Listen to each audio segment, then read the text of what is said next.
Hey, good afternoon, everyone. So, today we are back with the third session of our video lectures, and this entire session of revision for NEET has been brought to you by Jupiter Academy. And not just that, you can actually follow us everywhere. We are not just in uh, doing these lecture sessions for you all, but we are also available elsewhere. So, this academy, we have our main branch in Broadway, and other details will be available in our website itself. And other than that, we are also there in the Telegram app. You can find us there. And then in the YouTube channel, these videos are regularly uploaded, so you can just follow over there. We have done 2 3 more videos on this, not just on chemistry. We've done it in other subjects also, biology and other subjects. And also, if you want to know how to download the admit card, if you're not sure, do not worry. You can go to our website. We have a video over there. Next is, so okay, without wasting any further time, I'll just begin on the particular topic. So today we've taken a big topic. So we have to go little by little. We'll just see how we can proceed on this. But this topic is important because it is a part of your class 12 syllabus, and anything that's a part of your class 12 syllabus, see, it's obvious, right? We learn the 12th last. So those things are fresh. Even the examiner knows that. I am not saying that the 11 portions are not important. But what I am saying is 12 is even more important. Okay. So, and this is one topic which is going to be the basis of your question paper, not just for NEET and JAM, I mean NEET and JEE, but also, yeah, for JAM, for other exams that come up in your life if you ever proceed with chemistry also. So this is one topic we should get our basics very clear with. So without wasting time, let's just move on.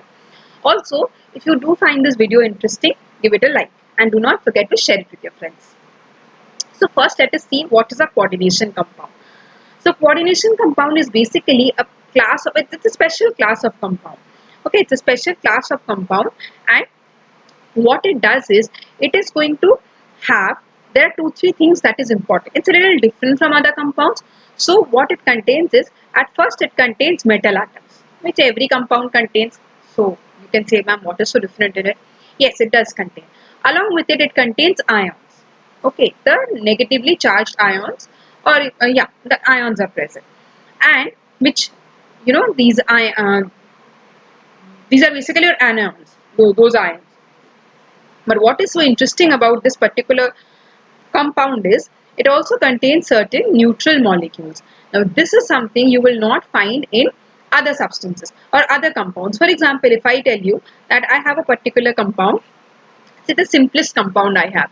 Say, for example, I have NaCl. Okay, if I have NaCl, then what happens is, now here what I have is, I have Na, which is a metal ion, similar to the ones that I am telling about over here, and I am also having Cl. Now Cl is my negatively charged ion. What I don't have over here is this neutral ion, this neutral atom that I am talking about. That is not present over there. Okay. So what happens is, see, this is how a coordination compound looks. You have got this metal atom or metal ion or whatever it is, depending on the charges. Now these are your dative bonds. Okay, these are coordinate covalent bonds. Now how many of you all know what is a coordinate covalent bond? I guess every one of you should know it.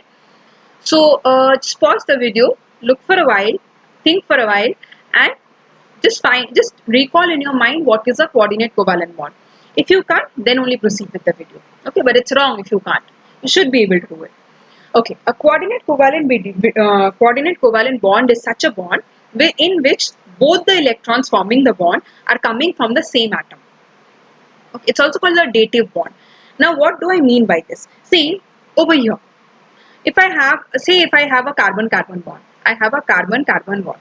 What basically do I have in it? What kind of a covalent bond it is?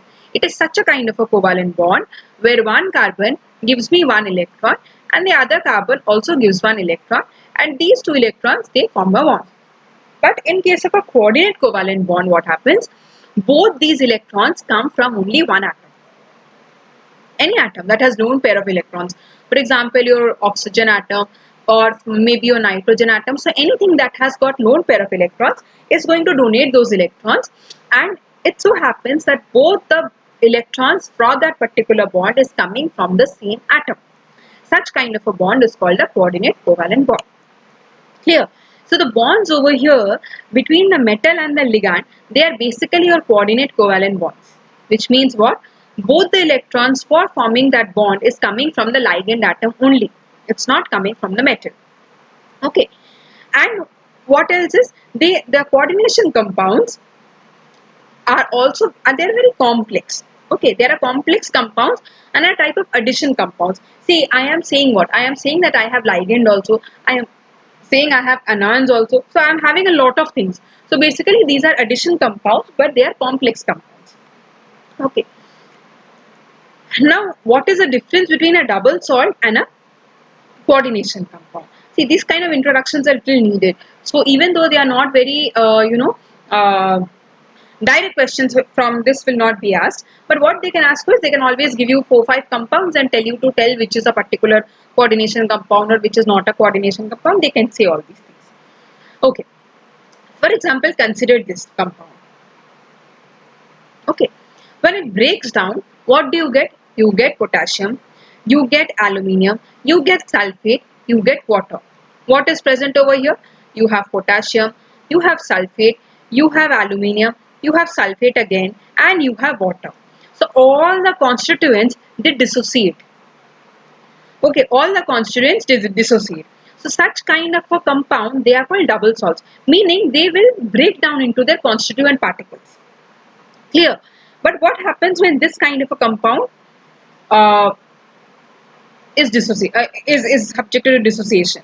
They will only break as, see, this part of the compound which is outside your square bracket, that is going to dissociate separately, and everything inside the square bracket is going to dissociate separately. This dissociation does not happen. See over here, this dissociation does not happen. Anything inside the square bracket does not break. Everything that breaks is outside the square bracket. Okay, so this particular, the region inside the square bracket, this is also called a coordination sphere. Okay, and nothing, all the constituents of the coordination sphere remain as such. Clear? Now let's see how this particular Werner's theory is important for certain things, so we should just know a little bit about it. Okay. Now he was successful. He gave the first successful explanation regarding this coordination theory. Okay, so that is why initially this is also called Werner's theory.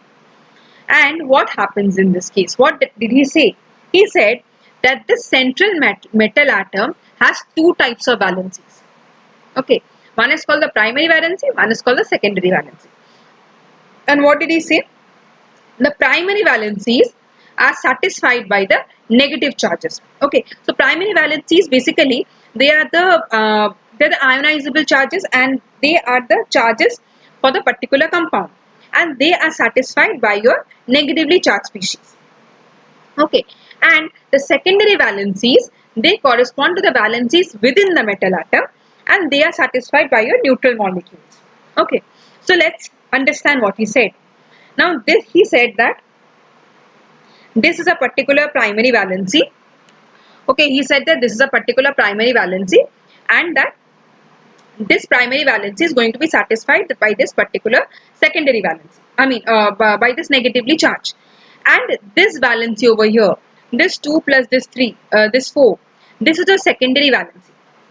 So this is going to be satisfied by ligand atoms. Okay, that is what they said, that the charge will be satisfied by the anions, and so the primary valency will be satisfied by anions, and the secondary valency will be satisfied by your ligands. Okay, now what happened was, so if we just look at it another time, what we can see is the central metal atom over here, copper, this is this charge on it. Okay, this is the charge of the complex. This is satisfied by the negatively charged anion. Okay, and this over here is your, this 2 and this 4 over here are the deficiencies or the vacancies within the metal itself, and they are your secondary valencies which are satisfied by ligand molecules. They are satisfied by ligand molecules. Okay, so what we can now see, as I said, anything that is within the square bracket, anything that is within the square bracket is called a coordination sphere, is the coordination sphere. The region within the square bracket is the coordination sphere. And These secondary valencies are also called coordination numbers. The secondary valencies are also called coordination numbers. So for example, if I just write it out this way, what can I say? The primary valency is 3 because it is satisfied by 3 Cl minus ions according to Werner theory. Okay.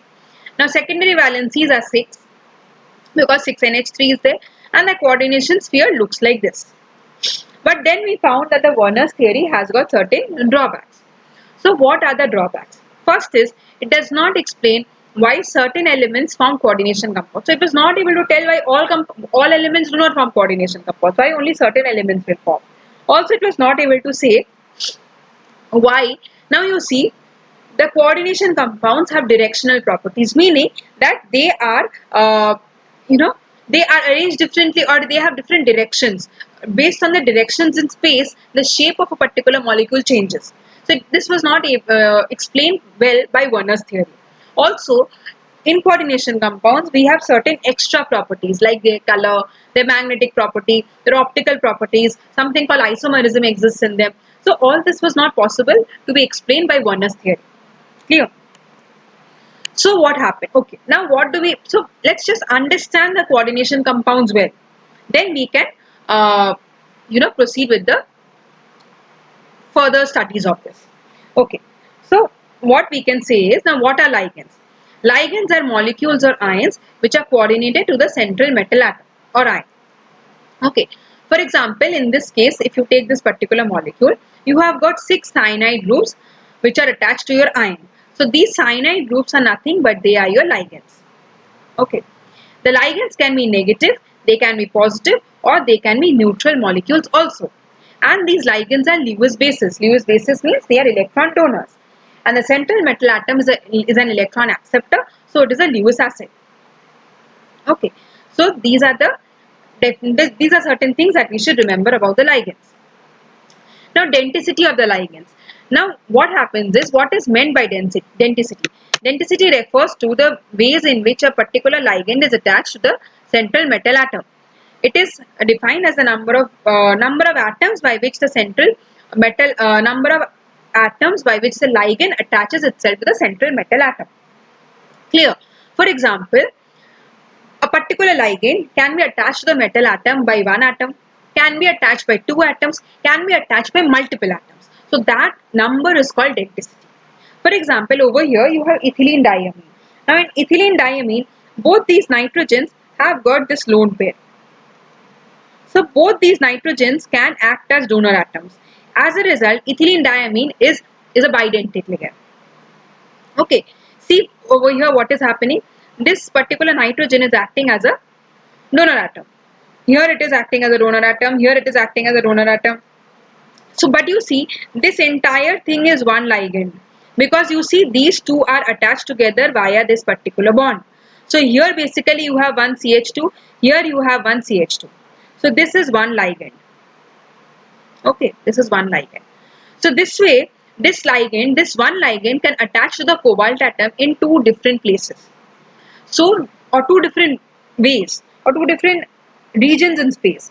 As a result, this particular ligand is called bidentate ligand. Okay, next is, see, nomenclature of complexes. I'll make a separate video on that, but as of now we just revise it a little. Okay, the rules we'll just see a little. So positive ion is named first and it is followed by negative ion. Simple, everywhere it is done that way. Now negative ions are named by ending it in O. For example, you have sulfate, so we write sulfato. You have amide, we write amido. We have nitrate, we write nitrito. So like this we write it. Okay, positive ions, positive ligands are named by ium. So if it is chromium or whatever it is, we end it with IUM. Neutral ligands are named without adding any suffix or prefix. For example, water is called aqua, no suffix prefix, or such thing. Or if I have a neutral species, okay, then I will just end it with the name itself. I will not write ion or ium or anything with it. Okay, I'll just leave it like that. All the ligands are named in alphabetical order. Now, what is interesting over here? For example, I have one ligand which is amine. Okay, for example, I have amine. So this starts with A, but supposing I have 3 amine like this. Supposing I have got 3 amine. Okay, and I have say chloro. I have chloro. Okay, and I have two chloro. Okay, then this will be C. Now this is tri, right? So it will be T. But the name of the ligand starts with A. Here the name of the ligand will start with C. But there are two ligands, so this will be di. Now I have two things. See, when I name all the ligands, I have to write triamine, right? I have to write triamine.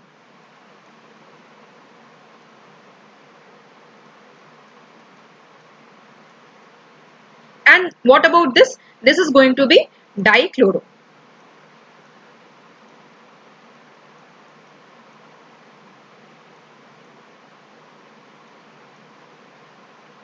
Okay. Now I have a confusion here. The name of my ligand, if I go by the name of the ligand, then A comes before C.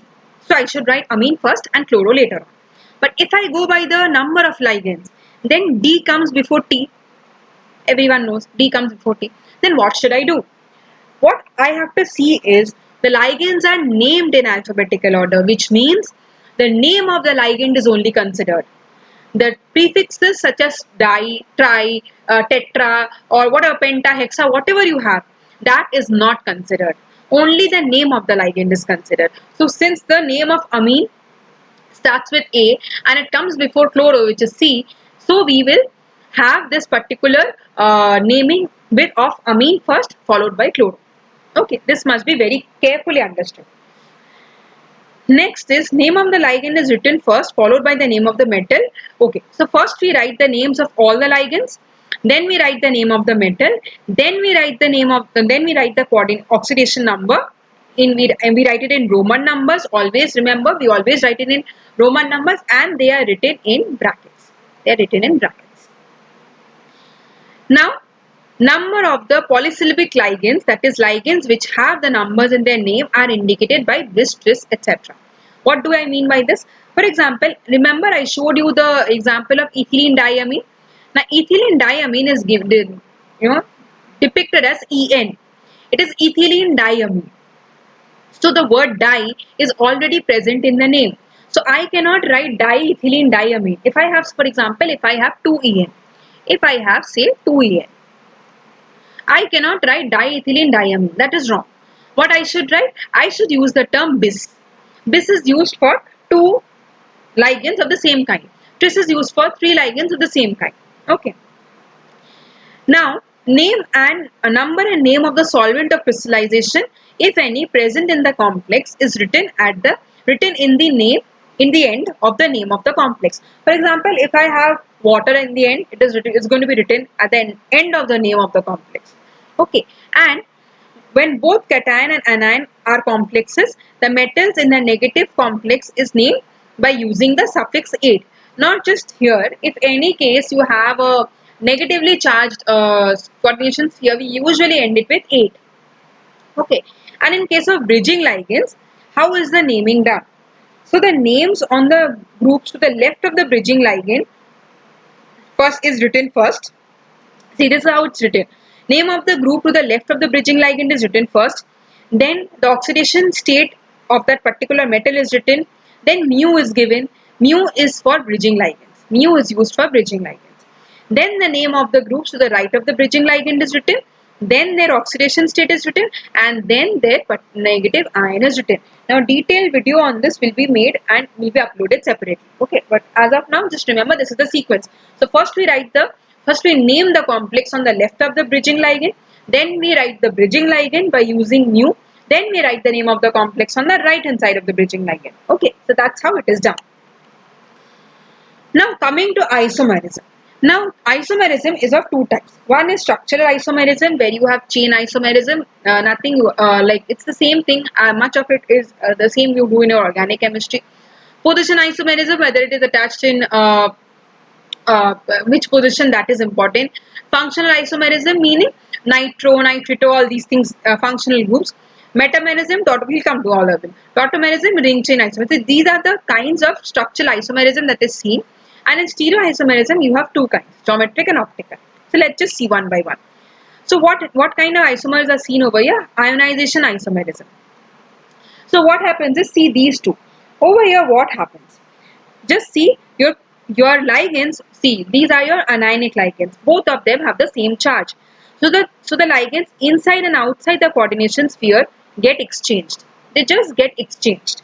What is inside goes outside. What is outside comes inside. Hydrate isomerism. What happens? It is the same as ionization isomerism, just that this time it is with water. So here you see you have got 3 water molecules inside and you have got 3 Br outside. Here what happens? You have 2 water inside, 1 water outside, and 1 Br inside, 2 Br outside. So it's the same thing, but over here you use water, one of the ligands. And in case of linkage isomerism, this is possible for only those atoms or those ligands which are polydentate, meaning ambidentate ligands, not polydentate. I'm sorry, they're ambidentate ligands, meaning they can link from both sides. For example, you see SCN or you see CNS. Okay, so here the bonding happens from your carbon side. Here the bonding happens from your sulfur side. But you see both the ligands contain the same 3 elements, carbon, nitrogen, sulfur. Just their bonding pattern is different. This kind of ligands are called ambidentate ligands, and this kind of isomerism is shown only by ambidentate ligands. Now coordination isomerism. Now exchange of metal atom between the coordinate spheres and ionization sphere when both are complex ions. What happens is, you just see over here, the ligands or the metals get exchanged. See, here you had chromium with ammonia. Here you have cobalt with ammonia. Here you had cobalt with fluoride. Here you have chromium with fluoride. So just that metals get exchanged. Or you can say the ligands get exchanged. It's that way. Ligand isomerism. Different isomers of the same ligands attach the metal. For example, this is called PN is 1,2-diaminopropane. Okay, 1,2-diaminopropane. And TN is 1,3-diaminopropane. So basically it is a propane molecule. So basically it is this. Okay, now in one case it is 1,2. Okay, in the other case it is 1,3. Just that. So this one and this one are isomers. So that is why the entire coordination compound becomes an isomer. Now stereoisomerism, there are 2 kinds. One is going to be geometrical isomerism, one will be optical isomerism. Now what happens in case of geometric isomerism? See, now you see what happens. When 2 similar ligands are on adjacent positions, this is important, adjacent positions, the isomer is called cis isomer. And when they are in opposite positions, it is called trans isomer. So adjacent position. You see, these 2 are adjacent. Good enough. But these 2 are not adjacent, they are opposite. So this particular molecule is a trans molecule. But here you see what happens. These 2 are adjacent, these 2 are adjacent, these 2 are also adjacent. Adjacent means on the next carbon, neighboring carbon atoms. So that is why here all 3 of them are in adjacent position. So this is a cis isomer. And here, since they are not, it is a trans isomer. Optical isomerism. Okay, optical isomerism is shown by only such complexes which form non-superimposable mirror image with each other and rotates the plane of polarized light in opposite direction. What happens? Let's see. We'll just go into the details of it. Okay, now see this particular compound. Geometric isomers. What happens if we just elaborately see how they stand in 3-dimensional space? See, a trans molecule, how it looks. See, these 2 are on opposite sides of the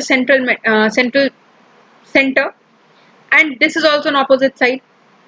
Hence, it is a trans molecule. But over here, what happens? See, these are on adjacent side, and they are also on adjacent sides. So they are cis molecules. So cis isomers have the like groups or similar groups on the same side, and trans isomers have it on the opposite side. Okay. If we just see a few more examples. See, this is the nitro isomer. This is the nitrito isomer. So what happens is this is N O, O. So the bonding is happening via N. Okay, via N atom. Here what happens? See, everything else is remaining same. See, up to here everything else is same. Here the bonding is O, N, O. Here it just looks a little different. Okay, this is an example of that ambidentate ligands. This is an example of ambidentate ligands where it can bond via nitrogen also, it can bond via oxygen also. That is how the compounds become different. Okay. And here, yes, again, if I go by that cis trans example, then this is a cis, these are cis, and this is your trans. Opposite sides on the same equidistant from each other, or on opposite sides of each other, if you can say that. So in 3 dimensions, this is how they look. Now stereoisomerism. What happens are, other stereoisomers called optical isomers or enantiomers are mirror images of each other. See, for example, our left hand and our right hand. Okay, if you just place your left hand on the mirror, you will see the image of your right hand. But the left hand and the right hand, can they ever be superimposable? No, they are not superimposable. Right? So, the mirror image of the left hand and the right is identical to that of the right hand. Similarly, this kind of compound, their mirror image, if they have got, they form mirror images. They are able to give mirror images. But you see, they will not never fit into each other. Like the right hand will never fit. You can never wear a right hand glove on the left hand, right? Because the right hand and the left hand will never fit with each other. At least not on the correct side. So two enantiomers also cannot be superimposed on each other. Similarly here, although this is an identical image, okay, but it is laterally inverted. So they will never fit onto each other like this. They will never fit onto each other. Okay, they will look like each other but laterally inverted. Okay.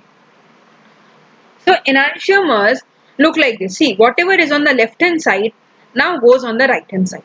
So you can't superimpose those two molecules. Okay. And such kind of molecules which give enantiomers are called chiral molecules. If any molecule is able to give you a pair of enantiomers, then they are called chiral molecules. What are enantiomers? They are mirror images, non-superimposable mirror images. Okay. Now let's just revise a little bit whatever we have learned before we move on to the other properties. So what we said was ligands, they are of different kinds. One was unidentate, for example NH3, which will bond only by your nitrogen atom. Then Cl, which will donate its negative charge, fluoride, which will donate its negative charge, and so on. Bidentate with 2 donor atoms, for example ethylene diamine, which had 2 nitrogen atoms. Oxalate, which is also bidentate. Tridentate, if you have diethyl triamine. So here triamine, so there will be 3 nitrogen donors. Hexadentate EDTA. EDTA will have 4 oxygen atoms donating and 2 nitrogen atoms. You can draw the structure of EDTA and see. Chelating ligands, these ligands which coordinate by more than one side. See, for example, here this is your ethylene diamine. These are also called chelating ligands because they attach the metal atom by more than one centers. Okay. So multidentate, what is a chelating ligand? Multidentate ligand simultaneously coordinating. This is important. Simultaneously coordinating to the metal ion through more than one side is called chelating ligand. And the ligands produce a ring-like structure. If your ligand is able to produce a ring-like structure, then it is going to be a chelating ligand. Otherwise not.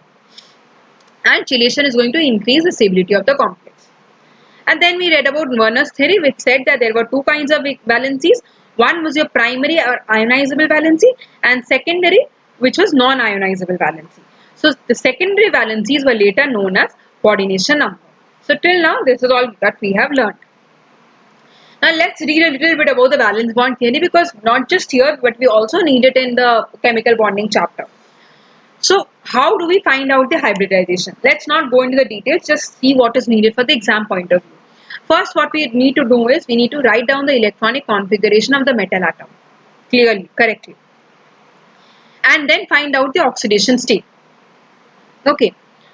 Now we have to find out. Now see, once we write down the electronic configuration, okay, then and we start fitting in the ligands.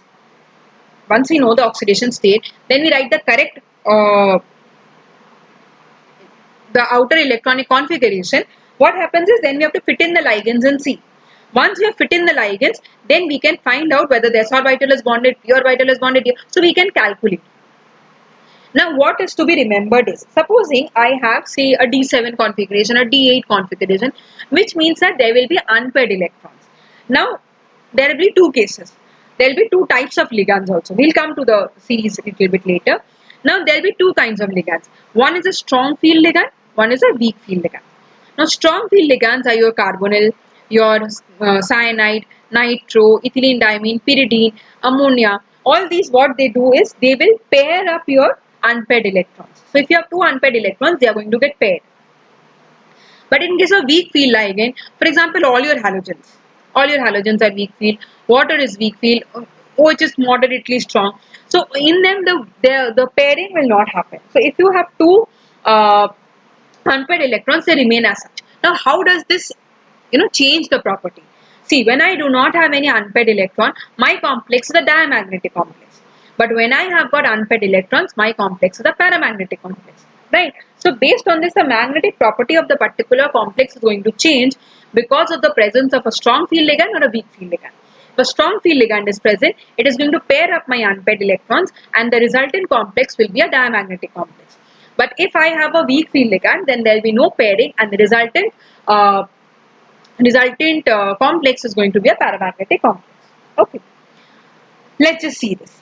When the d orbital taking part in hybridization is inside the s and the p orbital taking part with respect to the nucleus, it is called an inner orbital complex. For example, if I have d2sp3, for example, if I am filling the 3d orbital and then I am going to the s and the p of the fourth shell, and my d orbital and my s and p orbitals are taking part in the bond formation. D orbital of the third shell and s and p of the fourth shell. Such kind of a complex is called an inner orbital complex. For example, here, any complex involving your 3d, 4s, 4p orbitals. So here the 3d, here the d orbital is from the inner shell, inner to 4. So this particular complex is a inner orbital complex. Okay. Now when the d orbital taking part in the hybridization is outside the p orbital, then it is an outer orbital complex. For example, sp3d2. Okay, sp3d2, where your 4s, 4p, 4d. So 4d is beyond 4s and 4p. So it is outer orbital complex. Now see the difference in ligands. See, you have the same metal atom. And if you calculate, you will see the metal atom is in the same oxidation state. It is in +3 in both the cases.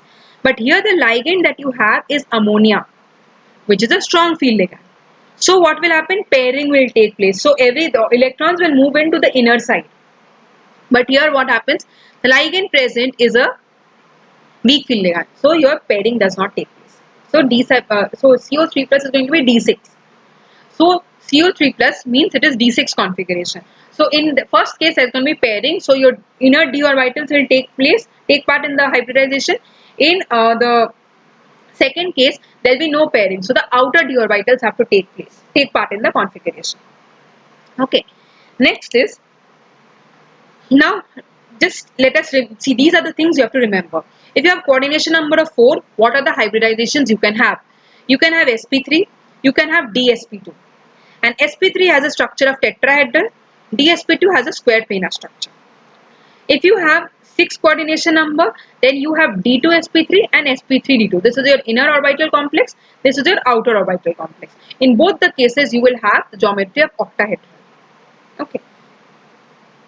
Now magnetic properties. Diamagnetic, when I said that all electrons are paired or there is no unpaired electron. And paramagnetic if it contains unpaired electrons. Spin paired means all electrons are paired or it is diamagnetic complex. Spin free means it is containing unpaired electrons. So these are the terms they can be asked of you. Color. Compounds must contain free electrons in order to show color. So only those complexes which have got unpaired electrons in them, they will show color. Paired complexes or complexes with no unpaired electrons will not show you any color. Now why so? See, we have always learned that when an unpaired electron is present or an electron is in motion or in movement, it is going to either absorb light or it's going to give out light. So whatever particular wavelength it is, whatever color we see, basically its complementary color wavelength gets absorbed. So if I see, for example, if I see blue color, okay, which means what? Orange light is getting absorbed. Now, what is orange light getting absorbed means? The wavelength corresponding to orange light is getting absorbed. Okay. Similarly over here, if you absorb, if the red color gets absorbed or the wavelength corresponding to red color gets absorbed, or or the light light corresponding to your orange color is absorbed, then you are able to see green color. What it means is that whatever color we see, its complementary color gets absorbed. So these are the complementary color we. If red is absorbed, then we see green. So see, so for example, now I am wearing blue color. So if I am wearing blue color, basically it means that a light corresponding to orange color is being absorbed in your eyes. Whatever color we see, the complementary color is actually getting absorbed. So this is also called your color wheel, and this you can remember because sometimes they ask you all, not very directly but indirectly. So if you remember it, it is good for you. Need not remember the wavelength, but if you can, good enough. But at least the color, that red and green are complementary colors, blue and orange are complementary colors, yellow and purple or violet are complementary colors. So like that you can remember. Now, crystal field theory. Now, this is a very important theory, and this is going to be the basis of a lot of studies in future also. Now, before we go to crystal field theory, now let us first understand certain things. Let us first see the strength of the ligands. This is responsible for a lot of things. So, this particular strength of ligand you should remember. Okay, you should memorize this. What we can see is strong field ligands will lead to the formation of low spin complexes, and weak field ligands will lead to the formation of high spin complexes. Now, what is high spin and what is low spin? Okay, let's first understand this. Okay, first before that let us understand how does the d orbital split. So the d orbital, they are basically 5 d orbitals that we consider or that we have learnt in our lower classes. But what happens is, these 5d orbitals do not remain as such. Depending on whether it is in an octahedral field or whether it is in a tetrahedral field, the orbitals they uh, orient themselves in different ways. So if this is your axis system, for example, okay, just sorry.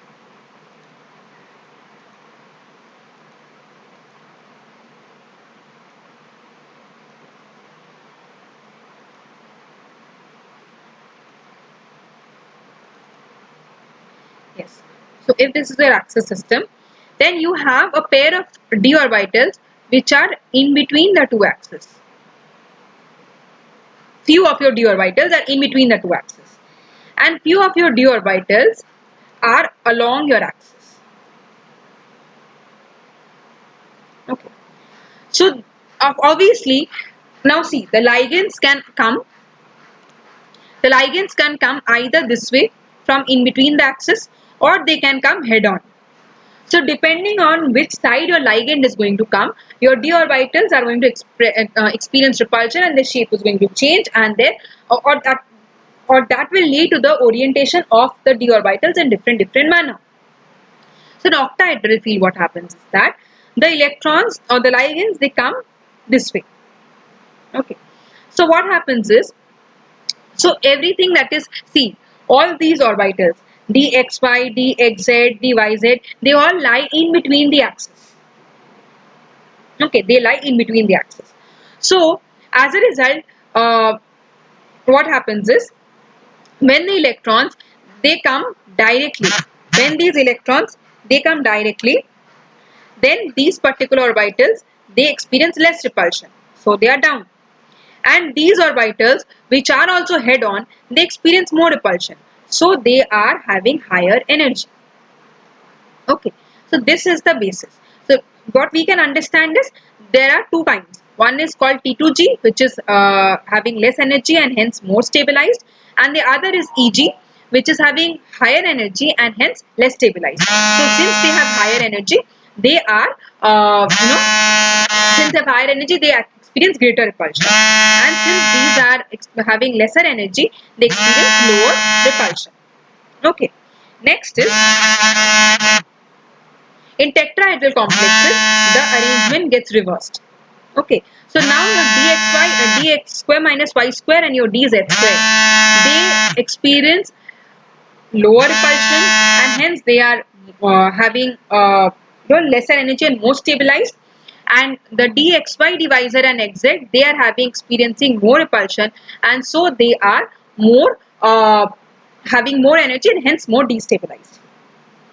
Okay, now these are certain things you must remember, so that if you have D4, then how the configuration will be if you have a weak field ligand, and how the configuration will be if you have a strong field ligand. So this particular table you should always remember. Okay, this particular table you should always remember. And I would say that by now you should all remember this table also. For D5, what happens is your CFSE is going to be 0.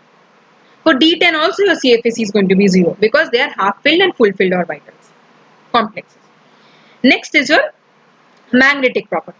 So magnetic property is, as I told before, compounds with unpaired electrons are paramagnetic and which have no unpaired electrons are diamagnetic. Okay. Now coming to the colors. So what happens? Different ligands on the same metal give different colors.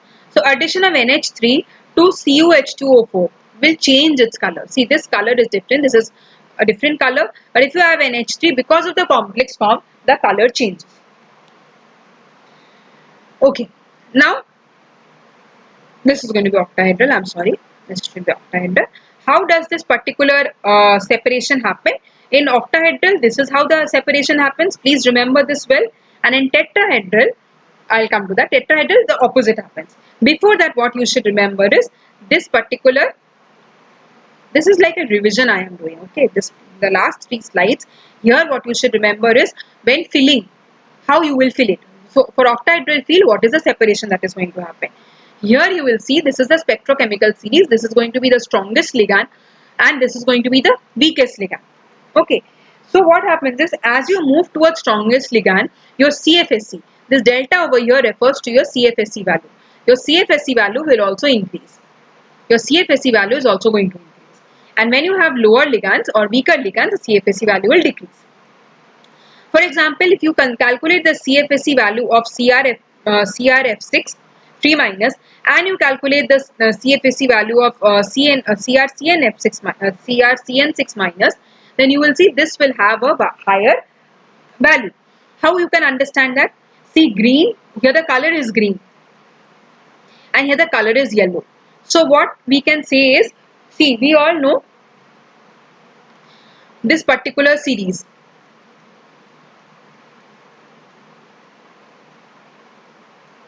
Or if I just don't talk of that series.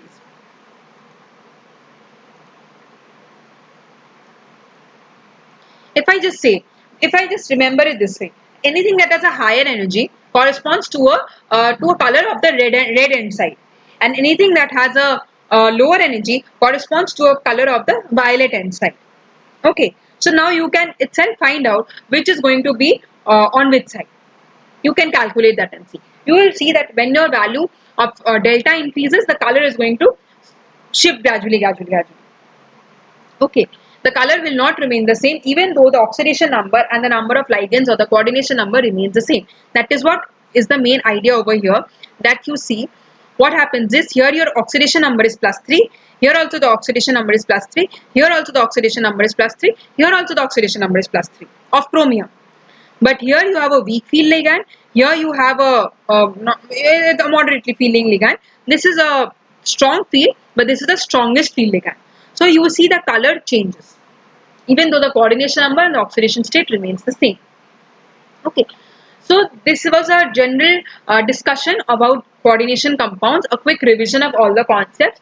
I hope you have enjoyed it, and if you have, and if it was useful to you, please give it a like, and also Do not forget to subscribe to this channel, and we will be returning soon with the next session, particularly on the nomenclature of coordination compounds, and then we can see what are the topics we will be taking.